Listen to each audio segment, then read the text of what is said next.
ہمارے اندر خصوصیات نفس انسانی بھی موجود ہے. کیوں کچھ لوگ نفس نباتی کی طرح صرف غذا کو جذب کرنا یا کھانا پینا یا صرف رشد النمو, رشد جسمی, رشد بدنی اور تولید نسل کرتے ہیں. اگر یہ کوئی شخص آپ دیکھیں کہ صرف یہ 3 کام انجام دیتا ہے, یعنی کھانا پینا کرتا ہے, اس کا بدن رشد کرتا ہے اور تولید نسل کرتا ہے, اگر اس کے علاوہ اور کوئی کام انجام نہیں دیتا تو آپ اس کو نہ کہیں کہ اس کے اندر نفس انسانی بھی موجود ہے. نفس انسانی موجود ہے, مگر وہ صرف وہ خصوصیات کا استعمال کر رہا ہے جو نفس نباتی کے اندر ہے. وہی نفس جو پیڑ پودے اور درخت کے اندر موجود ہیں وہی کام انجام دے رہا ہے, نفس انسانی کی طرف قدم نہیں بڑھائے. اس کے بعد آپ دیکھیں کہ تفکر ہے, تعقل ہے, مقدمات سے نتیجے تک پہنچنے کو کیوں معطل کیا ہوا ہے. یہ جو انسانی نفس کی خصوصیات ہیں, انسانی نفس یعنی تفکر یعنی تعقل, عقل کا استعمال کرے, فکر کرے, تفکر کرے. اگر نفس حیوانی کی طرح صرف احساس بھی رکھتے ہیں تو اشتباہ, یعنی احساس یعنی وہی حس, دیکھنا اور سننا. دیکھنا اور سننا یہ نفس حیوانی کے اندر ہے, مگر انسان اس دیکھنے اور سننے کے بعد اس کو تفکر اور تعقل کے مرحلے سے گزارتا ہے. اگر حرکت ارادی کرتے ہیں جو نفس حیوانی کا خاصہ ہے, تو حرکت ارادی بھی کرتے ہیں غلط جہت کی طرف. عزیزان, ہمیں ایک زندگی عاقلانہ گزارنی ہے اور ہدف کو اپنی زندگیوں میں مشخص کرنا ہے. اگر ہم نے یہ کام کیا تو پھر ہم افتخار کے ساتھ کہہ سکتے ہیں کہ ہمارے اندر بھی نفس انسانی موجود ہے, اور وہی نفس انسانی کی جو خصوصیات موجود ہیں ہم سب سے استفادہ حاصل کرتے ہیں. کیونکہ بغیر عقل اور ہدف خلقت کے تو جنگل میں حیوانات بھی اپنی زندگی گزار رہے ہیں. یہاں پر جو سوال پیدا ہوتا ہے وہ یہ ہے کہ اگر کوئی شخص آج سے عہد کرے کہ میں عاقلانہ زندگی گزارنا چاہتا ہوں تو اسے مشاورے اور رہنما کی ضرورت ہوگی جو عاقلانہ اور احمقانہ زندگی میں فرق پتہ ہے. ایسا تو نہیں ہو سکتا کہ کوئی انسان آپ کو کہہ رہا ہے کہ صرف نفس نباتی اور نفس حیوانی کی خصوصیات کو اپنی زندگیوں میں آشکار نہ کریں, نفس انسانی کی طرف قدم بڑھائیں. نفس انسانی میں وہ خصوصیات جو 2 نباتی اور حیوانی نفس کے اندر ہیں, اس کے علاوہ تفکر اور تعقل بھی ہے. تو یہاں پر ہمیں ایک رہنما کی ضرورت ہے, ہمیں ایک لیڈ کرنے والے کی ضرورت ہے, ہمیں ایک مشورہ دینے والے کی ضرورت ہے جو حد عقل ہمیں یہ بتائے کہ عاقلانہ زندگی اور احمقانہ زندگی میں فرق کیا ہوتا ہے, کہ ہم عاقلانہ زندگی کو انتخاب کریں. اس کے بعد اس شخص کی شرائط یہ ہیں کہ یہی رہنما, یہی مشاور, یہی مشورہ دینے والا, اس کی شرائط میں سے ایک ہے کہ خود عاقل ہو, احمق نہ ہو. کیونکہ اگر احمق ہوا تو پھر یہ اپنی شناخت کے ذریعے لوگوں کو بھی احمق بنائے گا اور احمقانہ مشورے دے گا. تو اس کی ایک شرط میں سے یہ ہے کہ خود عاقل ہو. آیا کوئی تو ہو جو آپ کی استعداد کے مطابق آپ کی زندگی کے ہدف پر روشنی ڈالے. ہر انسان کو اپنی زندگی میں ایک رہنما کی ضرورت ہے جو اس کو بتائے کہ کون سے راستے غلط ہیں, کون سے راستے ٹھیک ہیں. آپ کے اندر یہ کوالٹیز ہیں, آپ ان اہداف کی طرف اپنا دماغ لگائیں, ان اہداف کی طرف رجوع کریں. ہر انسان اپنی استعداد کے مطابق, ایسا نہیں ہو سکتا کہ ایک ہدف بیان ہو اور پوری زندگی وہ انسان جو استعداد نہیں رکھتا اس ہدف کی طرف دوڑ پڑے. ایسا نہیں ہو سکتا. ہر انسان اپنی استعداد جو خدا نے اس کو استعداد اور خاصیتیں دی ہیں اس کے ذریعے اہداف زندگی کو مشخص کرے گا. اگر آپ عزیزان کو کسی ایسے رہنما, کسی ایسے مشورہ دینے والے کی ضرورت محسوس ہو تو آپ کس کے پاس جائیں گے؟ کیا وہ ذاکرین اور علماء جو صرف مناسبات اور میلاد اور عزا میں آپ کو میسر ہیں, کیا یہ خدمات آپ کو دے سکتے ہیں؟ یعنی یہی خدمات آپ کو پرووائڈ کر سکتے ہیں؟ ممبر کی تبلیغ تو عمومی ہوتی ہے عزیزان, ممبر سے ایک عمومی بات کی جاتی ہے, مگر جو سامنے بیٹھے والے مخاطبین ہیں ان کی اپنی اپنی استعداد ہیں, ان کی اپنی زندگی کی شرائط ہیں, شخصی شرائط ہیں, خاندانی شرائط ہیں, اقتصادی مسائل ہیں, سماجی مشکلات ہیں. تو جب ہم دیکھیں گے کہ مخاطبین کی شرائط مختلف ہیں تو پھر ایک مشورہ سب کے لیے قابل قبول نہیں ہو سکتا. اس کے لیے ضرورت کس چیز کی پڑے گی؟ اس کے لیے ضرورت ہے فیس ٹو فیس ڈسکشن کی, یعنی ایک ایسی تبلیغ جو دین خدا کی بھی ہو اور اس کے ساتھ ساتھ آپ کو وہ راہیں بھی بتائی جائیں, ان راہوں کا بھی ابلاغ کیا جائے جو خدا تک لے کے جاتی ہیں. یعنی ایک انسان کو جب ہم کہتے ہیں کہ وہ میرا رہنما ہے تو رہنما کہتے ہیں اس شخص کو جو آپ کا ہاتھ پکڑ کے گام بے گام, قدم ب قدم آپ کی رہنمائی کرے اور خدا کی طرف لے کے جائے،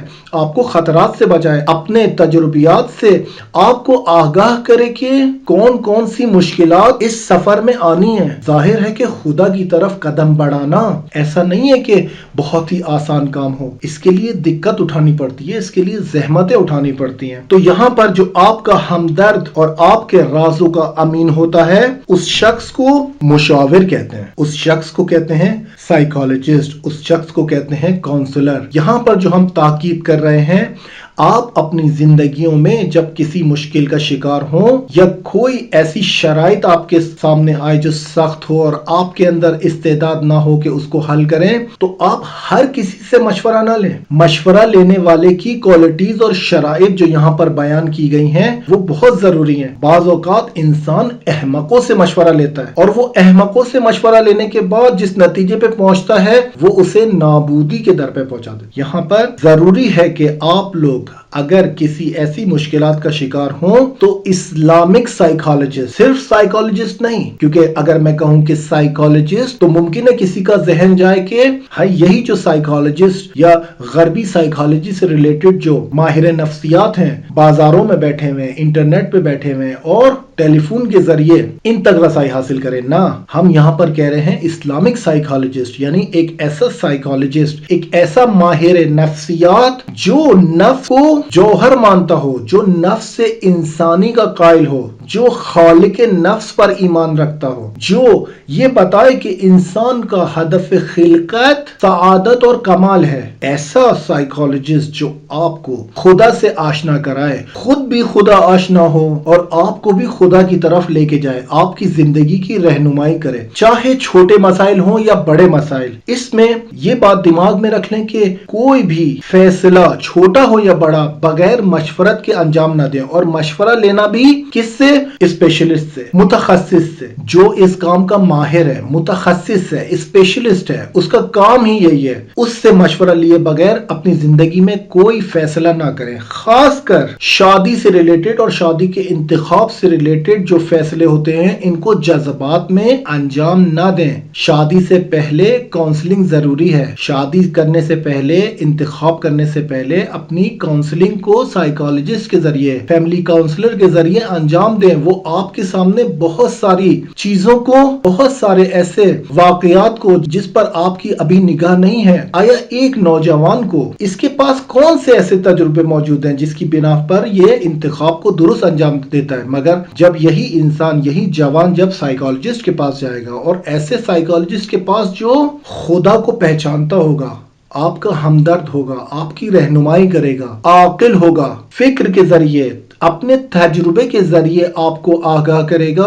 تو پھر اس جوان کے سامنے بہت سارے سوالات اٹھ جائیں گے، اور آگے آنے والی زندگی میں یہ دیکھے گا کہ یہ جو شریک سفر ہے میرا، اس کے اندر یہ کوالٹیز موجود ہیں یا نہیں۔ آیا مجھے بعد میں آنے والے زندگی کے سالوں میں کسی مشکلات کا سامنا کرنا پڑے گا یا نہیں؟ اگر مشکلات کا سامنا کرنا پڑے گا تو کن بنا پر، کون سے ایسے شرائط آئیں گے جس کی وجہ سے یہ مشکلات آئیں گی؟ تو ابھی میرے پاس وقت ہے۔ عزیزان، شرمانے کی ضرورت نہیں ہے۔ بہت سے لوگ شرما حضوری میں اور حیا کا دامن تھامتے ہیں اور انتخاب کو اشتباہ انجام دیتے ہیں۔ شرمانا نہیں ہے، اور اگر آپ کو شرم آ بھی رہی ہے سائیکالوجسٹ سے مشورہ لینے کے لیے انتخاب کے مرحلے میں، شادی سے پہلے، تو یہ شرمانا بہت بہتر ہے کہ کل پچھتاوا اور پشیمانی سے ہمکنار ہو۔ یہاں پر ہم نے صرف اصلاحی طور پر نقطہ بیان کیا کہ ہمارا مقصد ہی ان دروس کو بیان کرنے کا یہی ہے کہ انسان کو آگاہی دیں تاکہ وہ توجہ کرے، اور اس توجہ کے بعد اپنی اصلاح کا بندوبست کرے، اور اصلاح کرنے کے بعد اس مراحل کو، اصلاحی مراحل کو رشد اور ڈیولپمنٹ کی طرف لے کے جائے۔ تو یہ نقطہ بیچ میں آ گیا تھا، یہاں پر بیان کر دیا تھا۔ نفس انسانی کے اندر یہ خصوصیات موجود ہیں کہ وہ ہر کام کو کرنے سے پہلے تفکر اور تعقل کر سکتا ہے، صرف نفس حیوانی اور نفس نباتی کی طرح نہیں ہے۔ اس کے بعد نوبت آتی ہے خصوصیات نفس نفس انسانی کی طرف کہ نفس انسانی جو ہم نے بیان کیا کہ بالا ترین مصداق ہے نفس کا، اور نفس نباتی اور نفس حیوانی کے بعد آتا ہے نفس انسانی، تو اس کی خصوصیات کیا ہیں؟ اس کی 4 خصوصیات بیان کی ہیں مسلمان متفکرین نے، اور وہ کہتے ہیں کہ پہلا یہ ہے کہ نفس جوہر ہے۔ دوسری خصوصیت کیا ہے؟ مادے سے نفس کا تعلق کیسا ہے؟ دیکھیں عزیزان، نفس ہے جوہر اور مستقل ہے، مگر اپنے کاموں کو انجام دینے کے لیے مادے کی محتاج ہے۔ نفس تنہا کوئی کام انجام نہیں دے سکتی، اس کو تعلق جوڑنا پڑے گا، یعنی وہی مادہ انسانی بدن ہے، انسانی جسم، اس کے اعضاء و جوارح۔ نفس انسان جو بھی کام انجام دے گی، اس کو اپنے کاموں کو انجام دینے کے لیے، اپنی فعالیت کو انجام دینے کے لیے ارتباط قائم کرنے پڑے گا۔ کس سے؟ انسان کے بدن سے۔ یہاں پر مثال لے لیجئے، نفس کے کاموں میں سے ایک کام کیا ہے؟ ادراک کرنا۔ ادراک یعنی درک کرنا کسی چیز کو، اور درک کا مرحلہ، ادراک کا مرحلہ کب آتا ہے؟ جب احساس کا مرحلہ گزر جائے، یعنی مقدمہ ہے احساس، یعنی یہی حواس پنجگانہ کے ذریعے آپ جو احساس کرتے ہیں، کسی چیز کو چھوتے ہیں، کسی چیز کو چکھتے ہیں، کسی بات کو سنتے ہیں اور کسی چیز کو دیکھتے ہیں، یہ سارے ہیں نا حواس پنجگانہ۔ مگر نفس کو ادراک کے لیے انہی حواس پنجگانہ کی ضرورت ہے۔ نفس کا کام ہے ادراک کرنا، درک کرنا، اور بغیر حواس پنجگانہ کے ممکن نہیں ہے کہ نفس ادراک کر سکے۔ بس یہاں پر دوسری خصوصیت نفس کی کیا ہو گئی؟ نفس انسانی کی کہ مادے سے اس کا تعلق ہے، یعنی ایک تصرف پیدا کرتی ہے بدن انسان میں، اور ایک ارتباط قائم کرتی ہے بدن سے اپنی فعالیت کو انجام دینے کے لیے۔ تیسری خصوصیات نفس کی ہے کہ تجرد رکھتی ہے، مجرد ہے۔ مجرد یعنی کن معنی میں؟ یعنی مادی خصوصیات نہیں رکھتی۔ نفس مادی خصوصیات نہیں رکھتی، اور جو چیز بھی مادی خصوصیات نہ رکھے وہ فاقد ہے زمان اور مکان سے۔ آیت اللہ مصباح یزدی رحمت اللہ علیہ فرماتے ہیں کہ وہ چیز جو مجرد ہے، یعنی اس کے اندر مادی خصوصیات نہیں ہے، فاقد و زمان و مکان ہے۔ اس کے بعد چوتھا خصوصیت کیا ہے؟ تعداد نفس پر بحث ہے۔